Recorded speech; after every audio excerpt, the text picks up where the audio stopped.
Į gyvūnų priežiūros centrą atvežtą nelaimėlį specialistai vadina vis dėlto tikrų laimės kūdikiu. Atlikus rentgeno nuotraukas paaiškėja, kad šuo nepatyrė jokių rimtų kaulų lūžių. Tačiau didžiausia nerima specialistams kelia tai, kad šuniui galėjo būti sužaloti vidaus organai. Veterinarai neslėpia nuostabos, išgyventi nukritus nuo maždaug 12 metrų aukščio siekiančio tilto esą gali tik užsigrūdinęs kaimo šuo. Keturkojo vis dėlto nuspręsta nemigdyti. Esą skaudų likimo smūgį išgyvenusiam gyvūnui nesuteikti dar vieno šanso būtų per žiauru. Labai forma, labai negraži, kad nebūtų kaip trūkimas. Specialistai įsitikinę, kad šuo ras naujus šeimininkus. Esą žmonės jau dabar skambina ir prašo atiduoti nuskriaustą šunelį. Tačiau pirmą nelaimėlį būtina pastatyti ant kojų. Prireiks ar ne operacijos, neaišku. Yra tik tai pagal rentgeno nuotrauką sprendžiant yra trūkę raiščiai, priekinių letenėlių, gale yra sumušimai. Aišku, dar laikas parodys, koks yra pažeidimas viduj, nes iš tokio aukščio krentant yra labai didelė tikimybė, kad yra vidaus organai sutrenkti ir kol kas vyksta nevalingas šlapinimasis.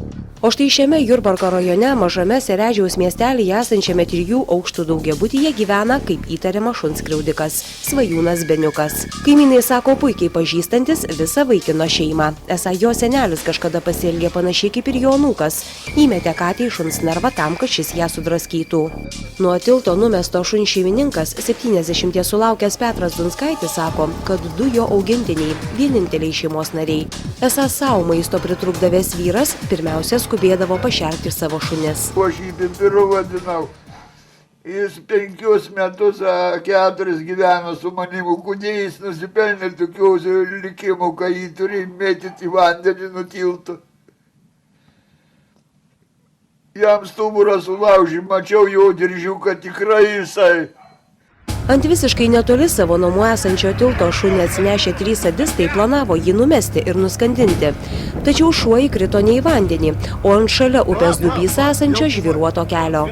Kruvinąją egzekuciją nufilmavę Seredžiaus gyventojai kraupų vaizdą išplatino internete. Čia bus filmas, kaip moka šunis skraidyti.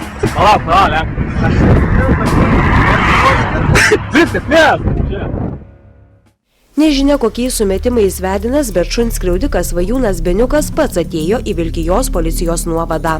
2 kartus jau teistas, 3 kartą nuosprendžio laukiantis vaikinas po ilgos pauzės ir įpainiodamas gausybę keiksmažodžių bandė pateisinti savo poelgį.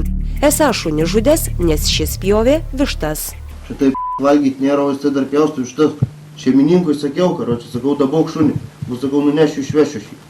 Ką jis man pareiškiu, vežk, o jeigu girtas neprižiūri šunių, karočių šuo neįdės 20 metų, čia jau jo bėdus. Po apklausos Beniukas išvežtas į Kauno rajono policijos komisariatą. Jame pradėtas ikiteisminis tyrimas.